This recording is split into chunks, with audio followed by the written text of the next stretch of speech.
Hello everyone, this is April Garwood from Banana Moon Studio. In this video, I'm going to show you how to work in linked double treble stitch. So this is 3 rows of double treble stitch. You can see a right side row here, wrong side, and right side. I have a wristlet keychain pattern that uses this stitch, but it's just one long row of the stitch. But I'm going to go ahead and show you how you can make multiple rows in this stitch. So we'll start with a slip knot and a chain. The first 6 chains are going to be used for just the first stitch. So you'll need 6 for the first stitch and then 1 chain for each additional stitch you want in your row.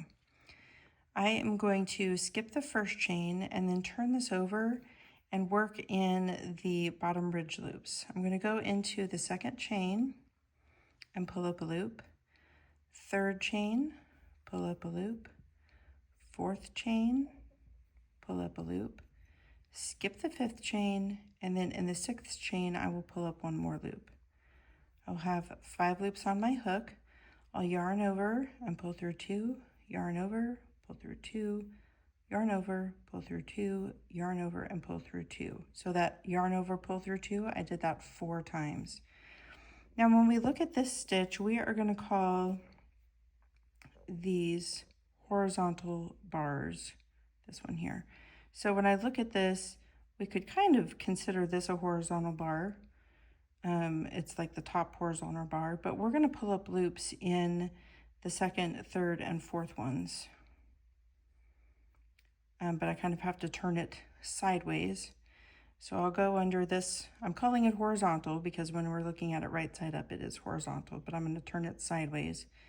So I'm going to go under that horizontal loop and pull up a loop, under this one and pull up a loop, and under the bottom one and pull up a loop. And then I'll go into my next foundation chain and pull up a loop there. And then I'll yarn over and pull through 2 4 times. 1, 2, 3, and 4. One more time, we'll go under the 2nd horizontal bar and pull up a loop, the 3rd horizontal bar and pull up a loop, 4th horizontal bar, pull up a loop, into the next foundation chain and pull up a loop. And then we'll yarn over and pull through 2 4 times. 1, 2, 3, and 4. So I am going to work the same thing in the rest of these chains, and then I'll show you how to work row 2. I finished the first row of my linked double treble stitch. I'm going to turn, and to begin the next row, I will chain 5,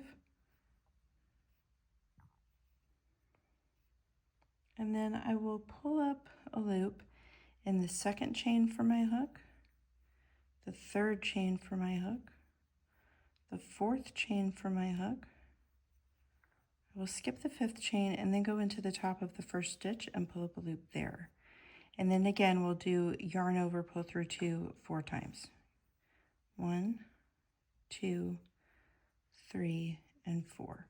And then we'll go under this horizontal bar and pull up a loop, under this horizontal bar and pull up a loop, this horizontal bar and pull up a loop, then into the top of the next stitch, pull up a loop, and yarn over and pull through 2 4 times. 1, 2, 3, and 4. Each remaining stitch in this row is going to be just like the one I just did, and each additional row you want to add is going to go just like this second one. So that is really all you need to know in order to work in linked double treble crochet stitch.